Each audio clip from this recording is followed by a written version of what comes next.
Hello and welcome back to the Deep Dive. Today we're opening up a time capsule. We are dusting off a topic that for so many people is really just a punchline. Oh, yeah. It's the go-to example. It is. It's the cultural shorthand for, failure in the business world. It's the reference you make when you want to talk about betting on the wrong horse. It really has become a meme, hasn't it? It's kind of the ultimate what could have been story in tech. We are talking, of course, about Betamax, the videotape format that, well, it fought the law, and in a way it actually won the legal battle, but just got crushed in the marketplace war. And that's the part that gets lost. It is, and that's what we're here to unpack. Because when you actually dig into the source material we have today, which is a really a comprehensive breakdown from Wikipedia covering the history, the tech specs, the legal fights, you realize something. What's that? Calling Betamax a failure is, technically true if you're just looking at market share, but it is wildly inaccurate when you look at the technology itself. I think that is the perfect way to frame it. If you look at the actual engineering, the innovation, and the legacy it left behind, Betamax wasn't a failure at all. It was a misunderstood marvel. And frankly, without Betamax, the media landscape we have today, the very ability to legally record a show and watch it later, it just might not exist. That's how big the stakes were. That is a huge claim, and I definitely want to get there. But let's start with the vibe check. Because when people think of Betamax now, they think of that clunky, dusty machine in the attic. But in the beginning, this thing was the future. Oh, it was absolute cutting-edge technology. You have to kind of transport yourself back to the mid-'70s. The whole idea that you could watch a movie whenever you wanted, right there in your own home, was basically science fiction. So let's set the scene. It's 1975. Television is, 3 networks? Maybe a local UHF station if you were lucky. And that was it. Appointment viewing is the only kind of viewing there is. Yeah, exactly. If you missed an episode of Kojak or, the nightly news, it was just gone. It vanished into the ether forever. There was no rewind button on reality. Right. So, into that world, on May 10th, 1975, in Japan, Sony introduces Betamax. It didn't even hit the U.S. until November of that year, but they rolled this out as the next evolution of television itself. And what stands out immediately in the research is that first unit they sold? The LV-1901. Yeah, the LV-1901. This wasn't just some black box you plugged into your TV with a mess of wires in the back. No, not at all. It was a piece of furniture. It was a console. It had a beautiful 19-inch Trinitron television built right into it. So you didn't buy a VCR. You bought a televideo station. That's what they were selling. That feels so 70s. It implies that this isn't some accessory. This is the new hearth of the home. This is the center of the living room. It was. And it used these cassettes with half-inch wide videotape. Now, looking at the lineage here, this was a direct descendant of the professional U-matic format, which used 3/4-inch tape. So they were basically taking professional-grade broadcast tech. Shrinking it down, yeah. And putting it in your living room. It was a huge leap. Okay, before we dive into the war with VHS, I have to ask about the name, Betamax. I always just assumed it was, a cool-sounding sci-fi word, like Galacticon or something. A lot of people did. But the sources point out there's actually a double meaning here that I totally missed. There is, and it's quite poetic from an engineering standpoint. It really gives you a window into how the Japanese engineers at Sony viewed their own creation. Poetic engineering. Okay, great. Let's hear it. I'm intrigued. So first, you have the Japanese word beta. In Japanese, this word describes the way signals are recorded on the tape. It basically implies a full, dense coverage of the signal. Like a richness of information. Exactly, a richness. So it's not just beta, like, the second letter of the Greek alphabet. But that's the other meaning, right? That brings us to the second meaning, the visual pun. A visual pun. Yeah.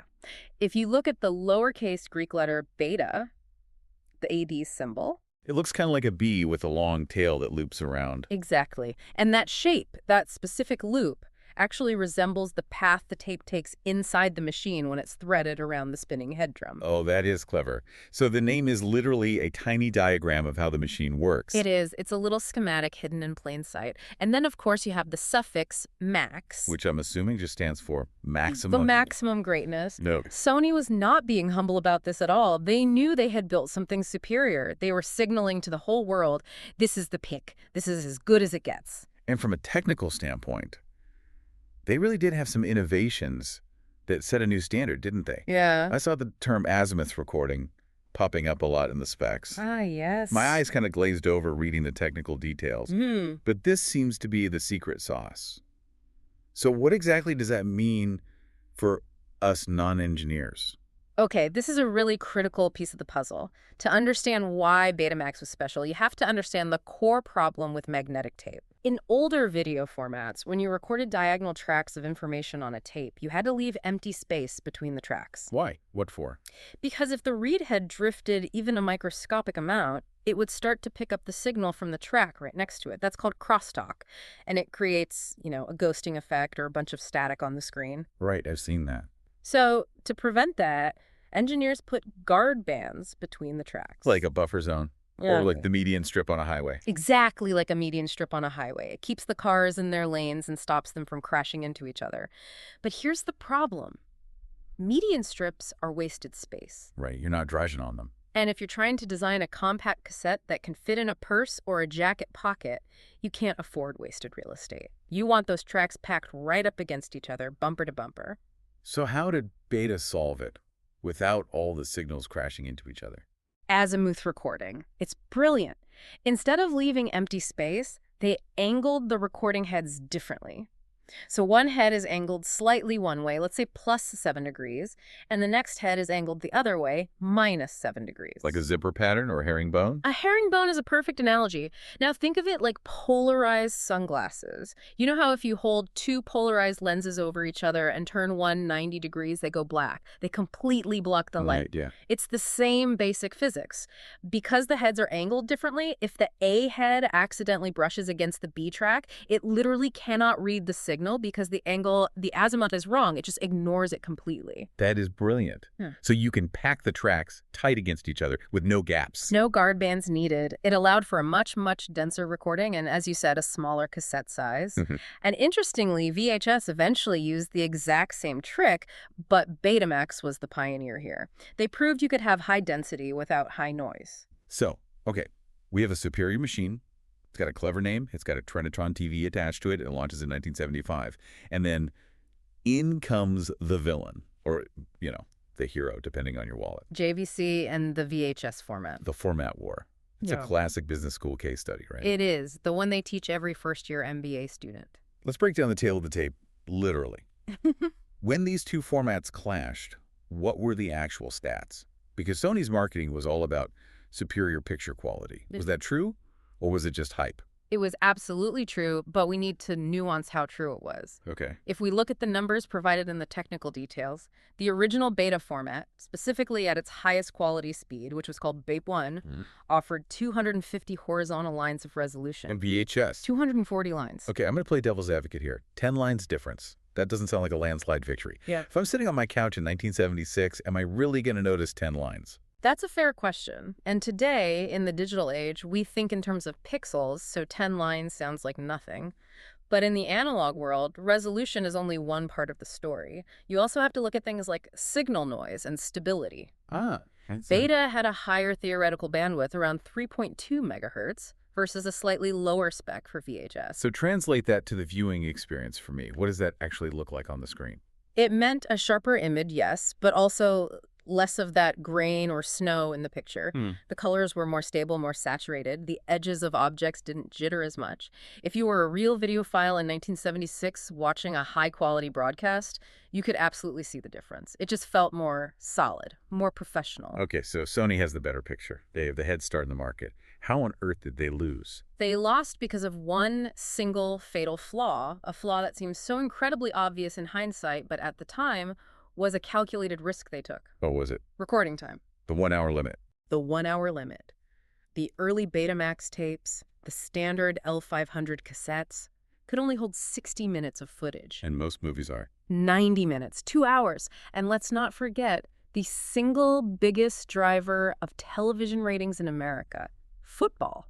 Right. You sit down and record the Super Bowl, or even just a regular Sunday game, and the tape runs out before halftime. Imagine the frustration. You buy this expensive cutting-edge machine, you set it to record the big game, you come home from being out, and you find out you missed the game-winning touchdown because the tape just ended. I'd be furious. Sony was obsessed with quality.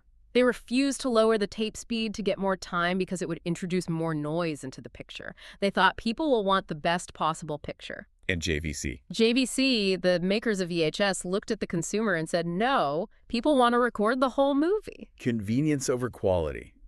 It feels like that's the story of almost every mass-market tech war. It is the defining story of consumer tech. I mean, think about it. MP3s weren't technically better than CDs, but they were way more convenient. Streaming isn't always better than a 4K Blu-ray, but it's infinitely more convenient. VHS launched with 2 hours, then they quickly figured out a 4-hour mode, and eventually 6 and even 8 hours on a single tape. Sony must have panicked, right? They couldn't just sit there with a 1-hour limit while JVC was offering 4. They pivoted. They had to. They introduced what they called the Yeet 2 speed, which doubled the time to 2 hours. But here is the massive kicker. To do that, they had to slow the tape down. Which lowers the quality. Exactly. It reduced the resolution and increased the noise. So by trying to catch up to VHS on recording time, they completely killed their main selling point, which was superior quality. So they were suddenly playing JVC's game, but on JVC's terms. And they were losing. Because the Betamax cassette was physically smaller, it held less tape to begin with. So even when they slowed it down, VHS could always slow theirs down more and get even longer times. They were in a trap. They were mathematically cornered. They were. But even then, even with all that, they might have survived, if not for the business strategy. This is the part of the story that always gets brought up in boardrooms. The licensing issue. Right, the infamous walled garden approach. This was the absolute nail in the coffin. Sony wanted to be the Apple of the 1970s. They wanted to control the standard completely. So they resisted licensing the Betamax format to other manufacturers. Fiercely. They wanted to dictate how it was used, the quality control, the pricing, everything. And JVC. JVC did the polar opposite. They essentially said, we want this to be the standard. We don't care who makes the machines. They went to Hitachi, Sharp, Mitsubishi, Panasonic, all of them, and said, here's the blueprint. Go for it. Go make VCRs. So suddenly you walk into an electronics store and there's 1, maybe 2 Sony Betamax players. And then there are 5, 6, 10 different brands of VHS players. And because there are 10 brands, they're all competing with each other on price. Precisely. The prices of VHS players just plummeted because Sharp wanted to beat Panasonic, who wanted to beat Hitachi.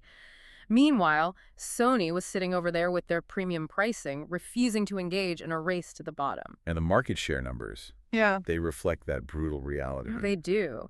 The source says that by 1980, VHS already controlled 60% of the North American market. In the UK, Betamax had a pretty decent foothold, about 25% in 1981, but by 1986, it had completely collapsed to just 7.5%. Wow. It's amazing how fast that happens once the momentum shifts. It's the network effect. It's the perfect example of the network effect. And in the era of physical media, the network effect is literally physical. If all your friends have VHS, you want VHS, you can swap tapes. Hey, did you record the game? Can I borrow the tape? If you have a beta player, you're on an island. A very lonely, high-resolution island. And then the video rental stores followed the numbers, of course. That's the feedback loop. It is. If 70% of your customers have VHS, you're going to stock more VHS tapes. You're not going to waste precious shelf space on beta, which then forces the remaining beta owners to switch because they can't rent the latest movies. It's a death spiral. A total death spiral. So Betamax is losing the living room. Badly. But, and this is a huge but, while they were losing the sales war on the shelves, they were fighting a completely different battle in the Supreme Court that changed everything. This is the part of the story that so often gets overshadowed by the whole format war narrative. But the legal battle, Sony Corp of America v. Universal City Studios, is arguably more important to history than the tape format itself. This is the famous Betamax case. That's the one. And we need to understand the sheer panic that was happening in Hollywood. Universal Studios and Disney, they sued Sony. They argued that by selling a machine that could be used to record copyrighted TV shows and movies, Sony was therefore liable for copyright infringement. They basically argued that the VCR was, by its very nature, a piracy machine. They viewed it as theft, pure and simple. There is a famous, almost infamous, quote from Jack Valenti, who was the head of the Motion Picture Association of America at the time. Oh, I think I know this one. He gave this testimony to Congress in 1982. And he said, I say to you that the VCR is to the American film producer and the American public as the Boston Strangler is to the woman home alone. Whoa.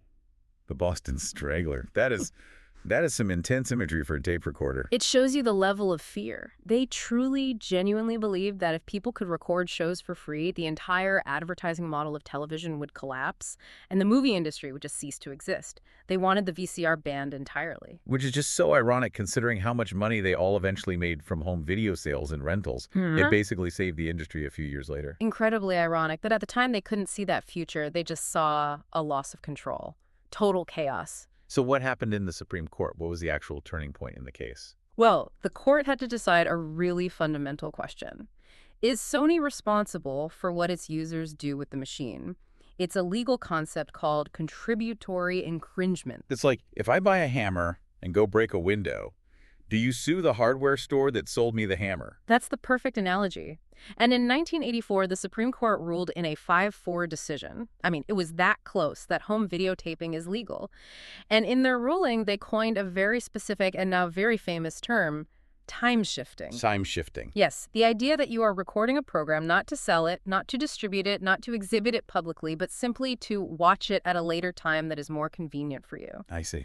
And the court said this constitutes a substantial non-infringing use. That phrase seems to be the key. Substantial non-infringing use. It is the golden key. It is the legal precedent that has shaped all of media technology since. It means that just because a technology can be used for illegal things like piracy, you can't ban the technology itself if it also has significant, substantial legal uses. That precedent must have enormous ripple effects. Massive. I mean, connect the dots to the future. This exact ruling was cited in the big MGM v. Grokster case in 2005, which was about peer-to-peer file sharing. Napster and all that. Exactly. It's the legal foundation for MP3 players, for DVRs, for TiVo, even for things like cloud storage to some extent. If Betamax hadn't fought and won that fight, the iPod might have been declared an illegal device. So in a strange way, Betamax took the bullet for the entire industry. Yeah. It fought the legal battle, won the right for all of us to record TV, and then VHS just swooped in and reaped all the profits. It is a truly tragic hero story. Beta won the legal war that allowed the entire VCR industry to exist, even as it was dying in the marketplace. Now, you mentioned dying, but the funny thing is, Betamax didn't just roll over and die in the early 80s. Sony kept iterating. They kept trying to make it better. And looking at these later models, I mean, some of this tech is just mind-blowing. It really makes you wonder what would have happened if they had just won that marketing war. Oh, absolutely. While the general public was buying cheap VHS players, Sony was turning Betamax into the audio files and the video files' absolute dream format. They started adding features that VHS just couldn't match, or at least couldn't match very well. Let's talk about the trick play features. I love that term. It sounds like a football maneuver or something. It does, doesn't it? Trick play refers to things like high-speed search, freeze frame, slow motion. Sony introduced a feature called Beta Scan.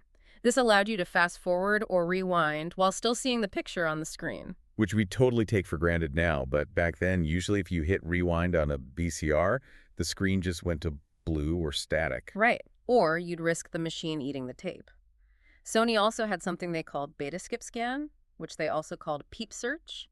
You could hold down the fast forward button to see where you were in the tape, and as soon as you let go, it would go right back to play. Which is extremely useful for skipping commercials. Very. And a fun little legal footnote here. Sony originally wanted to call this feature Videola. Videola. Yeah, like the Moviola editing machines that were used in Hollywood. But the Moviola company threatened to sue them, so they had to drop it. And Sony really could not catch a break with the lawsuits, could they? Litigation seems to be the constant soundtrack of their existence in the 80s. But speaking of soundtracks, let's get to the sound. Because the source material mentions beta hi-fi and makes this claim that it had CD sound quality. Now, that is a bold claim for a videotape. It is a very bold claim, but the specs actually back it up. This was introduced in June of 1983. Before this, VCRs recorded audio on this tiny, thin strip along the very edge of the tape. It was awful. It was mono, hissy, low fidelity. Like a bad AM radio playing in a tunnel. That's a great description, exactly. So Sony figured out a brilliant way to do something called frequency multiplexing. Okay, unpack that for me. How do you fit high-quality stereo sound onto a tape that is already full of video information? It's genius, really. In the NTSC video format used in the US, they found a way to place a pair of FM audio carriers between the color signal, the chroma, and the brightness signal, the luminance. They literally squeezed high-fidelity stereo sound into the unused gaps of the video signal itself. So the sound is basically embedded inside the picture signal. Effectively, yes. The video and audio heads were reading it all at the same time, and the result was an 80 decibel dynamic range, extremely low wow and flutter. It truly was comparable to the compact disc, which was just launching around that same time. In VHS, did they have an answer to this? They tried, but they had to do it differently because of how their signal was structured. VHS Hi-Fi used a technique called depth multiplexing. They actually recorded the audio deep into the magnetic coating of the tape first, and then recorded the video signal on top of it. That sounds risky. You're just writing one signal right on top of another. It kind of worked, but both formats had their little issues. You'd sometimes get what was called carrier buzz or pumping artifacts, where the noise reduction would sort of breathe in and out. But generally speaking, a Beta Hi-Fi was seen as the absolute gold standard for home theater sound in the 80s. If you were a movie buff recording a film off the air, you wanted it on Beta. But Sony didn't stop at audio. They kept pushing the picture quality, too.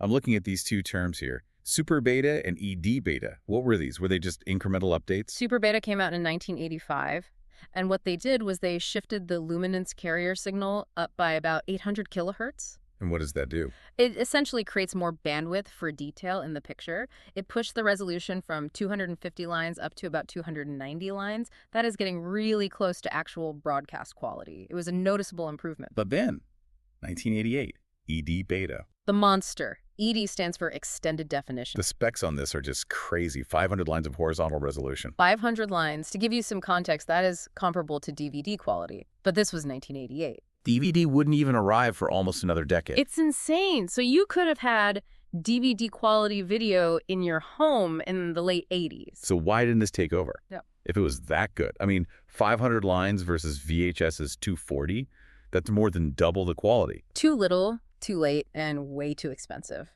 By 1988, the war was over. VHS had already won the masses. ED Beta was an extremely niche product for wealthy videophiles and, semi-pros. And it needed special tapes, right? That's the other thing. It required a special ED metal tape formulation, which they had to borrow from their professional Betacam line. The machines were proprietary, they were expensive, and they lacked some pro features like timecode, so it was stuck in this awkward middle ground. Too expensive for Joe Sixpack. But not quite robust enough for a TV station. Huh? It's the classic tragedy of superior tech. It doesn't matter if you have 500 lines of resolution if you can't rent Top Gun at Blockbuster in that format. Exactly. Content is king. Yeah. And all the content was on VHS. All of it. Speaking of creating content, we have to talk about the camcorder. Right. Because this is another area where Sony had a brilliant yet deeply flawed idea. The Beta movie. The Beta movie, the world's first all-in-one consumer camcorder. It looks cool in the pictures. You rest it on your shoulder like a news camera. But there was a massive catch. A catch so big, I honestly can't believe they shipped it like that. It's a huge catch. To make the unit small and light enough to carry on your shoulder, they had to simplify the internal mechanism. They reduced the size of the head drum, and the result of that compromise was it was a record-only device. Wait, so no playback at all? No playback. You could look through the optical viewfinder to see what you were shooting in real time, but you could not rewind the tape and watch what you just recorded on the camera. So if you wanted to check if you actually got the shot of your kid blowing out the birthday candles. You couldn't. You had to take the tape out of the camera, go back to your living room, put it into your full-size Betamax deck, and only then could you watch it on the TV. That completely kills the spontaneity. And it assumes you're near a TV. It also meant you had to own a separate Betamax home deck. You couldn't just plug the camera into the TV to watch your footage. Meanwhile, JVC released their VHS-C camcorders. Right. The little tapes. Yeah, they were small. They used a smaller cassette that went into an adapter, but most importantly, you could play back the video right there in the viewfinder. That's game over right there. The ability to check the gate, as they say in the film world, to make sure you got the shot. It really was. It was a fatal design flaw. It forced Sony to eventually abandon Beta for camcorders and invent the Video 8 format, which is a whole other deep dive. But Video 8 eventually came to dominate the camcorder market for years. But, and here is the big twist in the story, while consumers were abandoning Beta in the living room, and for their home movies, the professionals were doubling down on it. Yes. This is where the whole Betamax was a failure narrative just falls apart completely. So explain Betacam. Because the names are so similar, I think a lot of people get them confused. Right. So in 1982, Sony released a professional format called Betacam. It used a cassette that looked almost identical to a consumer Betamax tape. Same shape, same size. You could probably mistake one for the other. But they weren't the same. Not at all. The recording format inside the magnetic signal on the tape was completely different and much higher quality. It recorded the video signals in a component format, which was a huge deal for quality and editing. And this format completely replaced the old, heavy U-matic cameras for electronic news gathering, what they call ENG. So the local news crews. Every news crew. If you watch the news anytime from the mid-'80s all the way through the early 2000s, chances are that footage was shot on a descendant of Betamax. Really? For that long? Oh, yes. First Betacam, then Betacam SP, then digital Betacam. It became the absolute, undisputed industry standard for decades. The phrase shoot on beta became synonymous with professional news gathering. So in a way, Betamax didn't die. It just got a job. It went corporate. It put on a suit and went to work. It was reliable, it was rugged, and it offered much better editing capabilities than anything else out there. And not just in video. It found this other life in high-end audio mastering, too. The PCM adapters. Right. The Sony PCM F1. This was this magical box that took pure digital audio, turned it into what looked like a video signal, basically a pattern of black and white bars, and recorded it perfectly onto a standard Betamax tape. So what was that used for? Audio engineers in the 80s and 90s used this setup to make the final digital masters for albums. You're telling me there are hit albums from the 1980s that owe their existence to a Betamax tape sitting in a studio? Absolutely. Because it was a reliable and, more importantly, cheap way to store high-quality digital data before digital audio tapes and big hard drives became common. That is fascinating. It really challenges the whole idea of obsolescence. Just because it wasn't in your living room anymore doesn't mean it wasn't essential somewhere else. It really does. Technology rarely just disappears entirely. It evolves or it finds a niche where its specific strengths are still valued. But eventually, all things must pass. Right. Let's trace the timeline of death for the consumer format, because it held on for a lot longer than I thought. Much, much longer. So the first white flag was officially waved in 1988. That's when Sony shocked the world and announced they would start making VHS recorders. That must have been a painful press release to write. If you can't beat them, join them. It was a massive admission of defeat. But, and this is the key, they didn't stop making Betamax machines. They kept producing them for the diehards and the loyalists. Until when? The mid-90s. They didn't stop producing new Betamax recorders until 2002. 2002. That's well into the DVD era. The Matrix was out on DVD, and Sony was still making Betamax players. It is hard to believe, but it gets even crazier. They didn't stop manufacturing the blank tapes until, you ready for this? Hit me. March 2016. 2016, no. Yes. They announced the end of production in November 2015, and the final shipment went out in March of 2016. That is 41 years after the format was launched. That is absolutely incredible. I mean, I was streaming Netflix in 4K in 2016, and somewhere in the world, a factory was churning out a brand new Betamax tape. It speaks to the loyalty of the user base, especially in Japan, and the durability of the format. People had these huge libraries of content they didn't want to lose. And his footprint in pop culture is pretty durable, too, even if it is usually as a joke or a symbol of something obsolete. It is. It's the go-to reference for old tech. I mean, Videodrome. We have to talk about David Cronenberg's Videodrome. The classic body horror film. James Woods' character develops a vaginal-like slot in his stomach. A literal tape slot. Yeah, to insert these videotapes that reprogram his reality. And the production designer specifically chose Betamax cassettes. Why? Was it product placement?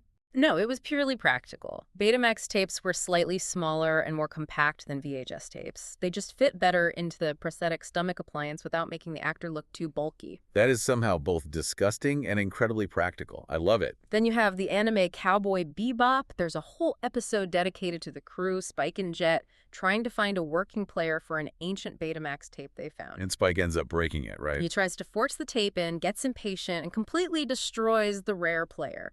It's this great little commentary on how frustrating old tech can be and how lost media becomes this treasure hunt. And even Doctor Who took a jab at it. Yeah, in the episode The Idiot's Lantern. The Doctor traps an enemy inside a videotape back in the 1950s, which is a huge timeline error since tapes didn't exist then. And he just shrugs it off and says, "It's just Betamax." Brutal. Even a Time Lord is mocking it. And even in Pixar's WALL-E, When Wally is in his truck watching his favorite movie. Hello, Dolly. That's a beta tape he puts in. I never noticed that. It looks exactly like one. Though the real nerds online point out it's technically a yellow Betacam SP tape, which actually makes more sense. Why? Because Wally would want the professional archival durability. A consumer VHS tape would have degraded into dust after 700 years in a trash pile. He's a connoisseur, of course. He knows quality when he sees it. But my absolute favorite cultural reference, the one that really shows its legacy, is actually from the Philippines. Ooh, the street food slang. Yes. In the Philippines, the word Betamax is common slang for a specific type of street food. What is it? It's cubes of coagulated chicken or pig blood. They're put on skewers and grilled. Why? Why would they call it Betamax? Because the blood coagulates into these dense, rectangular, almost perfectly black blocks. They look exactly like the Betamax cartridges. That is amazing. Talk about a legacy. Yeah. You start as a failed video format, but you live on as a delicious, if slightly intimidating, snack. It just shows how deeply the shape and the name embedded themselves in the global consciousness. It transcended the technology to become an iconic shape. So let's bring this all back home. We started this deep dive saying Betamax wasn't a failure, but a misunderstood marvel. Right. We've looked at the superior resolution, the azimuth recording, the hi-fi audio, the fact that it literally saved us all legally with the Supreme Court, and its incredible professional afterlife as Betacam. When you stack it all up like that, Betamax was a clear triumph of engineering, but it was a catastrophic failure of strategy. That seems to be the ultimate lesson here. You can have the best specs in the world, 250 lines versus 240, incredible hi-fi sound, smaller, sleeker tapes. But if you don't solve the user's core problem. The user's problem was, I want to record a whole football game, and I want to be able to rent movies cheaply. VHS solved those two problems better and more simply than Beta did. End of story. And VHS was open. That licensing decision was key. Open ecosystems almost always beat closed ones in the long run. The market floods with options, prices drop, and the standard is set by the crowd, not by the creator. Sony wanted to be the king, but JVC was happy to just be the parliament. It really makes you think about today's tech landscape. It does. It raises a really important, kind of provocative question for anyone listening right now. What's that? We are constantly choosing between formats and ecosystems, Android versus iOS, PC versus Mac, all the different streaming services and their codecs. The question is, are we currently, right now, using a VHS product? Oh, that's a good one. Is there a piece of technology in your life that you use every day just because it's cheap, it's available, and it's good enough, while a Betamax alternative, something that is technically superior, better built, higher quality, is slowly dying out because it's just a little too proprietary or a little too expensive? That is a haunting thought. Are we all settling for 240 lines when we could have 250? We might be. History tends to repeat itself. Hello? And usually the cheapest, most convenient option wins the war, not necessarily the best one. Well, on that note, I'm going to go check my parents' attic for any old tapes. You never Yeah. know what you might find. Maybe a copy of Top Gun on beta. Just don't try to play it in a VCR that hasn't been run in 20 years. You'll probably eat the tape. Good advice. Thanks for listening to this deep dive into the world of Betamax. We will catch you on the next one. Keep rewinding.